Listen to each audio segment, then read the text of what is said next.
আজকে আমার বরমশাই গেছিলো একজন জেঠু বাড়িতে কাজের ক্ষেত্রে, তো সেখানে গিয়ে দেখে এইরকম কালারের জামরুল ফার্স্টবার আমার বরমশাই দেখছিল।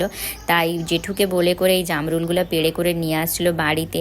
আর সেই জামরুলগুলাই আজকে আমি আর দিভাই মাখা করে খাবো বলে দিভাইকে পাঠিয়ে দিয়েছিলাম কচু পাতা তোলার জন্য। আর এখানটায় দিভাই কচু পাতাটা তুলে করে ভালো করে ধুয়ে নিচ্ছিল। আর জামরুলের মাখা করে খাবো বলে ভালো করে সমস্ত কিছু আমি রেডি করে নিচ্ছিলাম। তো যখন আমি আর দিভাই একটা জামরুল চেখে করে দেখি, সত্যি বলছি এতটা গুড়ের মতো মিষ্টি, বাজারে পাওয়া জামরুলের থেকে পুরো টোটালটাই আলাদা, ঠিক আছে। তো তাই জন্য ভাবলাম যে মাখা না করেই এমনি আমি আর দিভাই খেয়ে নিয়েছিলাম ধুয়ে করে জামরুলগুলা। আমার জীবনে ফার্স্টবার দেখা এরকম জামরুল আমি দেখলাম। বাজারে যেগুলো দেখি সবুজ বা গোলাপি রঙের। তাই তোমরা যদি এরকম জামরুল খেয়ে থাকো বা টেস্ট করে থাকো আমাকে কমেন্টে জানিও। Love you my all YouTube family. Tata বন্ধুরা, তোমরা সবাই সুস্থ থেকো, ভালো থেকো।